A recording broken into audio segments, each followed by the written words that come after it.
Audio Jungle.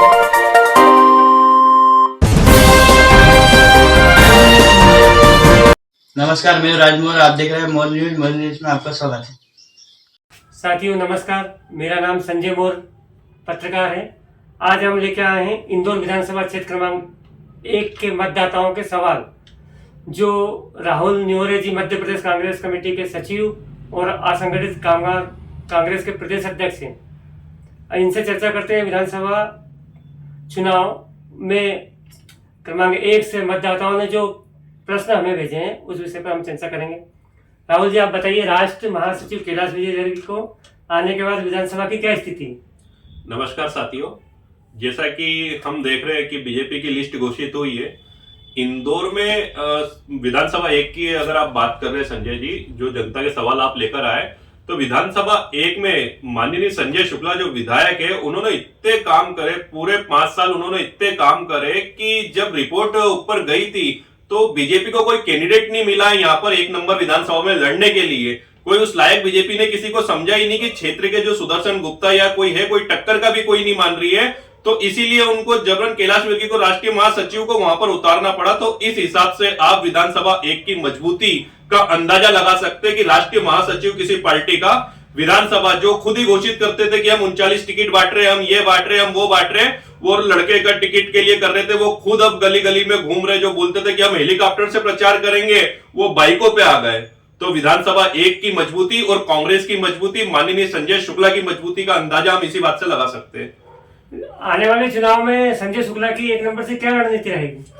आने वाले समय में संजय शुक्ला जी की रणनीति सिंपल है। उन्होंने 5 साल काम करा है, तो उन्हें कुछ विशेष करने की जरूरत नहीं है। उनको जो वहां की विधानसभाओं की जो जनता है, उन्होंने स्वीकार कर रखा है उनको। और जो कैलाश विजयवर्गीय जो अभी अभी आए हैं, उनकी आप जबान देखिए, उनका अहंकार वाले बोल देखिए, कितना राजनीति में वरिष्ठ वो भी रहे कैलाश विजयवर्गीय जी, पर कितनी बाउंड्री के बाहर बातें बोल रहे। संजय शुक्ला को कभी सुनपरखा बोल रहे, कभी क्या बोल रहे, कभी उठ पटांग बोल रहे, कभी जनता के लिए बोल रहे कि मेरे को तो वोट जानने के मैं घर घर जाकर हाथ जोड़ूंगा। इस तरह की वो बातें, अहंकार, जनता देख रही है कि किस तरह की अहंकार वाली बातें कर रहा है। मैं माननीय कैलाश जी को इस मंच के माध्यम से, आपके चैनल के माध्यम से बताना चाहता हूं कि ये वही जनता है जिनके सामने आपको हाथ जोड़ने में शर्म आ रही है, जिसने कैलाश विजयवर्गीय को 2 नंबर से लेकर राष्ट्रीय महासचिव तक पहुंचाया। ये वही इंदौर की जनता है जिसका अपमान कैलाश विजयवर्गीय और बीजेपी पार्टी ने करा है। मैं चाहता हूं कि कैलाश विजयवर्गीय जी माफी मांगे इंदौर की जनता से, प्रदेश की जनता से, जिन्होंने जनता के लिए अपमानजनक बातें करी है। नहीं, कैलाश जी तो बहुत अच्छा काम कर रहे हैं। अभी मतलब वर्तमान में उन्हें उमेश शर्मा जी के परिवार को 25 लाख रुपए दिए। 2 नंबर क्षेत्र क्रमांक में भी अच्छे काम करे। महू जाए, आप महू का जाकर विकास दे सकते हो। विकास की धारा बहा दी उनने तो इंदौर के अंदर, और जहां भी जाएंगे अच्छे काम करेंगे ना, आते बराबर 25 लाख रुपए। मुझे ये बताइए, उमेश शर्मा जी के वहां प्रवक्ता उनके एक्सपायर हो गए थे, 25 लाख रुपए देने की याद उन्हें तब क्यों आई है जब उनका विधानसभा टिकट कट गया है? 1 साल के ऊपर हो गया उमेश शर्मा जी हमारे बीच में नहीं रहे, तब उनको याद क्यों नहीं आई? और ये पैसा आ कहां से रहा है? 25-25 लाख रुपए बांट के ये पूंजीवाद को बढ़ावा दे रहे। और ये पैसा चुनाव आयोग को, मैं माननीय चैनल के माध्यम से चुनाव आयोग को मैं बोलना चाहता हूं कि इस पे संज्ञान ले कि पैसा बांटने वाले राजनीति करेंगे, पैसा बांट के वोट खरीदने वाले राजनीति करेंगे। वैसे इनके जो मुख्यमंत्री है शिवराज सिंह चौहान, वो भी इसी पैटर्न पे चल रहे, लाडली बहना और इनके नाम पे पैसा देकर चुनाव के दौर में पैसा बांटने की क्यों याद आ रही है? उमेश शर्मा जी शांत हुए कब से हो गए? उनके परिवार वालों ने कितनी गुहार लगाई थी, पेपरों में खबर आई थी, तब कैलाश विजयवर्गीय जी कहां गए थे जो उनको आज याद आ रहा है? नहीं, उन्होंने मदद की है। और न्योरे जी, एक मतदाता का यह भी कहना है कि अगर कैलाश जी जीतते हैं तो उन्हें बड़ी जिम्मेदारी दी जाएगी और विधानसभा 1 को मध्य प्रदेश में टॉप बना देंगे। नहीं तो मतदाताओं को क्या ये बताना चाह रहे 2 नंबर वाले, क्या ये साबित करना चाह रहे कि कैलाश जी जीतेंगे तो क्या मुख्यमंत्री बनेंगे? क्या बड़ी जवाबदारी मिलेगी उनको? इतनी बड़ी जवाबदारी जब महासचिव की मिली थी तो उन्होंने इंदौर के लिए क्या करा है? क्या कर रहे थे इंदौर में? आए दिन बच्चियों के साथ रेप हो रहे। उमेश शर्मा जी उनकी पार्टी के मर गए, कई मर जाते, तब वो किसी के घर क्यों नहीं गए? तब इतना अहंकार भरा हुआ था।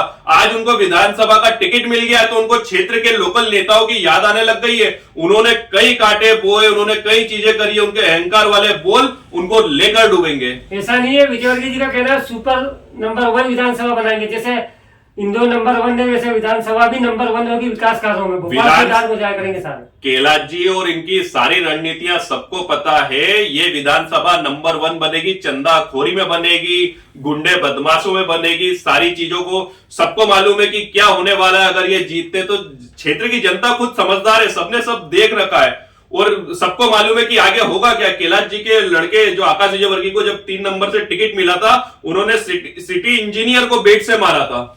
तो इनके बोल वचन ये, उनके लड़के ने सार्वजनिक तौर पे बोला है कि हमारे टाइम पे तो पापा के टाइम पे कई को बेटों से मारा, कई एसपी डीएसपीओ को मारा। ये सब ऐसे बयान, उटपटांग बयान, मुझे लगता नहीं है राजनीति कोई घराना है। ऐसा लगता है बाहुबली दादागिरी और दादा लोग चुनाव लड़ रहे हैं। नहीं, क्षेत्र क्रमांक 2 में और इनका सबका कहना है कि कैलाश जी बहुत अच्छे हैं और उनके जनसेवा में उनके मुकाबले कोई नेता ही नहीं है इंदौर के अंदर। हाँ, तो जनसेवा में अगर नेता नहीं होते तो उनको उनके खुद के बोल सुन लीजिए कि अब मैं इतना बड़ा नेता बन गया, कहां हाथ जोड़ता फिरूंगा। मेरा तो ये था कि हेलीकॉप्टर से घूमता। ये जनसेवक के क्या शब्द होते हैं। माननीय को जनसेवक से लेकर जो दिया था इंदौर की जनता ने दिया था, और आज उनने क्षेत्र की जनता का अपमान करा है। अगर जनसेवक वो होते तो धरातल पे काम करते, जनसेवक होते तो बड़ी लालसा नहीं रखते। आज भी उनको मलाल हो रहा है कि मैं मुख्यमंत्री बनूंगा। ये सब क्यों, जनसेवक की तो कोई चाह नहीं होती है। साथियों, इसी तरह हर विधानसभा क्षेत्र के मतदाता हमें क्वेश्चन करें और हम न्योरी जी से चर्चा करेंगे कि हर विधानसभा पर विधानसभा वाइज चर्चा चलती रहेगी। जो भी क्वेश्चन आपके हैं वो हमें संपर्क करें और भेजें। धन्यवाद। जय हिंद, जय भारत।